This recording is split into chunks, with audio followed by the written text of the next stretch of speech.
इसके पहले वाले शॉर्ट्स में मैंने थोड़ा सा मिस्टेक कर दिया था बोलने में, भाई सॉरी। ये अभाज्य और भाज्य संख्या यानी प्राइम और कंपोजिट में मैं उसको दोहरा देता हूं कि अभाज्य जो संख्या है हमारा, जिसमें हमने कहा था कि सिर्फ दो फैक्टर्स हों, उसमें एक होगा और एक स्वयं होगा, ठीक है, वन और स्वयं। जैसे मैंने कहा था कि 2, 3, 5, 7, 11, 13, 17, 19 इस तरह से आएंगे।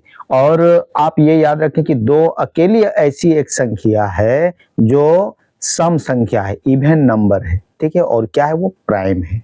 क्लियर। साथ ही साथ दो सबसे छोटी प्राइम नंबर है। अब आते हैं हम कंपोजिट नंबर पर, यानी कि भाज्य संख्या, जिसके दो से ज्यादा फैक्टर्स हों, जैसे 4 हैं, 6 हैं, 8 हैं, 9 हैं, 10 हैं, 12 हैं, 14 हैं, 15 हैं, 16 हैं, 18 हैं, 20 हैं, 21 हैं, इस तरह से, ठीक है। चलिए, तो इसमें आपको ये याद रखना है कि इसमें से वन जो है ना, वो ना ही प्राइम है ना ही कंपोजिट, ना ही अभाज्य है और ना ही भाज्य है।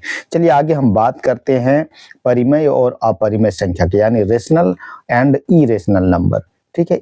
इसमें भी काफी बार प्रश्न पूछा गया है।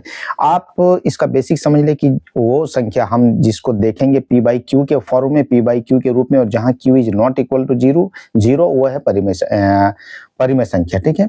अब परिमेय संख्या यहाँ पर कुछ एग्जांपल हमने आपको दिया, देखिए 3/4, 5, -2, 0.5 और 22/7। तो ये सभी आप कह सकते 5 कैसे हुआ, पी बाई क्यू के रूप में कहाँ है, तो बिल्कुल है, 5/1 तो लिख सकते हैं ना। अगर कहीं पर सिर्फ 3 दिया है तो 3/1 तो लिख सकते हैं, 2 है तो 2/1 लिख सकते हैं। तो ये सब भी परिमेय संख्या है। अब अपरिमेय संख्या की अगर बात करें तो जिसे पी बाई क्यू में नहीं लिख सकते, बस पी बाई क्यू के फॉर्म में नहीं लिख सकते, इसका सबसे आसान सा उदाहरण है √2, √3 और पाई। याद रखिए, पाई का जो वैल्यू हम लोग मान लिए हैं अप्रोक्सीमेट है, वो कंफर्म नहीं है, 22 एग्जैक्ट नहीं है, 22/7 एक अप्रोक्सीमेटली है, तो उसको हम लोग परिमेय संख्या कहते हैं, पाई का वैल्यू को। लेकिन पाई अपने आप में अपरिमेय संख्या है। अब अपरिमेय संख्या केवल √2, √3 और पाई ही नहीं, इसके अतिरिक्त बहुत सारे हैं, अनगिनत हैं, √5 है, √7 है, मतलब बहुत सारे हैं, ठीक है। अब जिसको रूट से हम बाहर नहीं निकाल सकते, बस ये याद रख ले आप। अब बात करते हैं वास्तविक संख्या, यानी कि रियल नंबर, जिसे हम कैपिटल आर से डिनोट करते हैं। तो हमने जितना भी अभी ऊपर में बताया नंबरों के बारे में, जितनी भी संख्याओं के बारे में बतलाया, सबका निचोड़ यानी कि रेशनल प्लस इरेशनल सब मिला के हम उसको कहते हैं वास्तविक संख्या, यानी रियल नंबर।